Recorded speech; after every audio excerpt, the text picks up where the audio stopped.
देखा माँ, मैंने भाभी को 2 दिन में ही काम पर लगा दिया। भाभी क्या हुआ? आपने सुबह की चाय नहीं बनाई अब तक। आपको पता है ना, मुझे सुबह उठते ही चाय पीने की आदत है और अभी तक मुझे चाय नहीं मिली।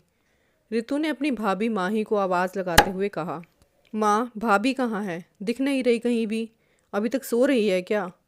इतनी आवाज़ लगाने के बाद भी अभी तक चाय लेकर नहीं आई। रितु ने अपनी माँ से पूछा। आजा बेटा, तू बैठ, मैं तेरे लिए चाय बनाकर लाती हूँ।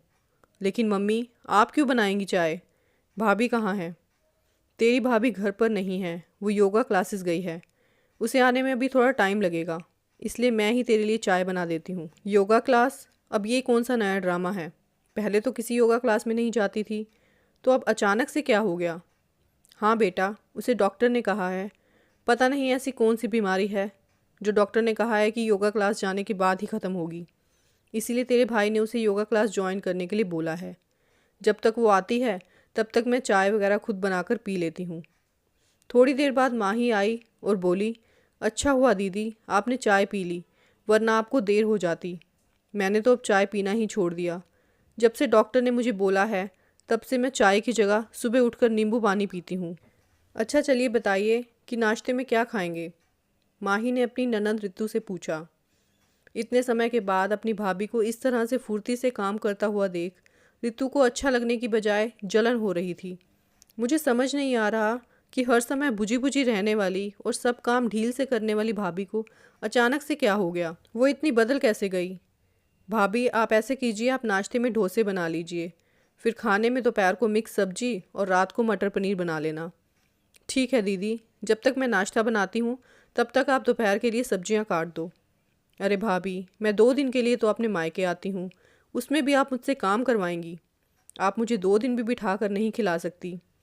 ये बोलकर रितु वहाँ से उठकर चली गई। मजबूरी में माही को सारा काम अकेले ही करना पड़ा और पूरा दिन काम करने के बाद माही का पूरा बदन दर्द कर रहा था। रात को जब अविनाश ऑफिस से लौटा, उसने देखा कि माही की तबीयत ठीक नहीं है। उसका सर्वाइकल का दर्द फिर से बढ़ गया है, जिस वजह से वो अगले दिन योगा क्लास भी नहीं जा पाई। देखा मम्मी, मैंने एक दिन में ही इनकी योगा क्लास कैसे बंद करवा दी। अब देखना, ये हम सबके लिए चाय भी बना कर लाएंगी और घर का बाकी काम भी करेंगी। थोड़ी देर बाद रितु ने आवाज़ लगाई कि भाभी अभी तक चाय नहीं आई, चाय तो बना दो। ये सुनते ही अविनाश बाहर आया और बोला कि आज तुम खुद चाय बना लो, माही की तबीयत ठीक नहीं है। क्या भाई, आप भी ऐसा बोलेंगे? मैं यहाँ 1-2 दिन के लिए तो आती हूँ और फिर उसमें भी मुझे यहाँ काम करना पड़ेगा। कल तो मैं वापस ही चली जाऊँगी। माही बोली, कोई बात नहीं, 1-2 दिन की तो बात है, उसके लिए क्यों बात बढ़ानी, मैं ही चाय बना देती हूँ। माही पूरा दिन अपनी ननद की खातिरदारी में लगी रही। उस रात भी दर्द के मारे उसकी हालत ख़राब थी। ये देखकर अविनाश को गुस्सा आ गया और बोला, मुझे तो समझ नहीं आता तुम औरतों का। जब तुम लोग अपना ही ख्याल नहीं रख सकते तो दूसरों के बारे में सोचने से क्या होगा? अगर आज तुम एक बार दीदी को बोल देती तो उन्हें एक बार बुरा लगता और बात हमेशा के लिए ख़त्म हो जाती। लेकिन इस तरह से ये बात ज़िंदगी भर ऐसे ही चलती रहेगी। वो तो हर दूसरे महीने यहाँ पर आती हैं। जब तक तुम्हारा दर्द कंट्रोल होगा उनके आने का दोबारा से टाइम हो जाएगा और फिर एक हफ्ते तक तुम उनकी खातिरदारी में लगी रहना। इस तरह से तो तुम कभी इन सब से बाहर नहीं निकल पाओगी और फिर अपना ख्याल तो तुम्हें खुद ही रखना पड़ेगा। कोई दूसरा तुम्हारी तकलीफ़ नहीं समझेगा।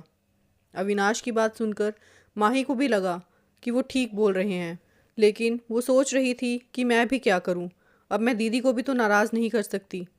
अगले दिन भी वही हुआ जो रोज़ होता था। अविनाश ने आज कहा कि दीदी आज तो आप जाने वाली थी, लेकिन कोई बात नहीं, अब तो थोड़ी सी मदद कर दो माही की, उसकी हालत सच में बहुत ख़राब है।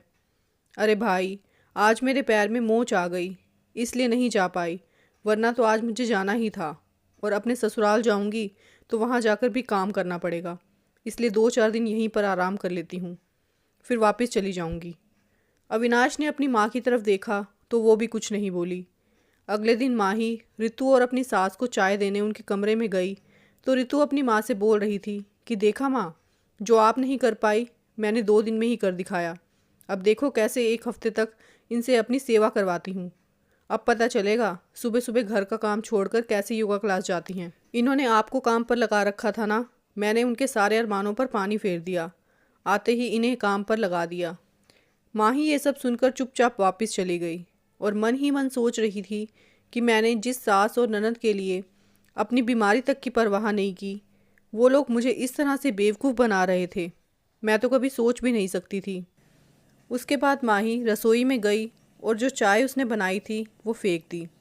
थोड़ी देर बाद रितु ने आवाज़ लगाई कि भाभी, अभी तक चाय नहीं आई। दीदी, आज आप चाय खुद बना लो और मेरे लिए भी बना देना। क्या भाभी, कल तो मैं चली जाऊंगी, एक दिन और मेरी खातिरदारी नहीं कर सकती? दीदी, ये लीजिए आपका बैग, मैंने पैक कर दिया है।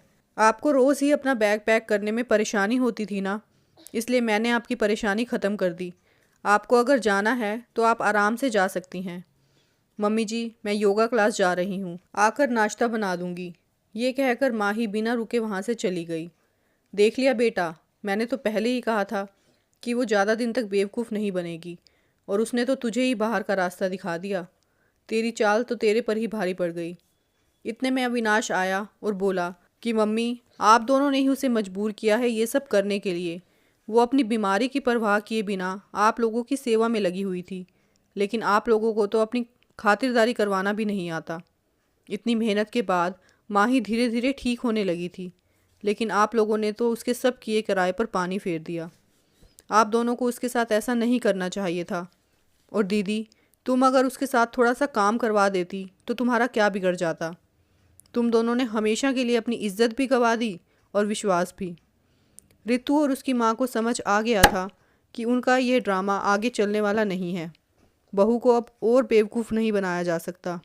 दोस्तों, कहानी को अंत तक सुनने के लिए बहुत बहुत धन्यवाद। कहानी कैसी लगी कमेंट सेक्शन में ज़रूर बताना। वीडियो को लाइक, शेयर और चैनल को सब्सक्राइब ज़रूर कर देना। Thank you for watching this video.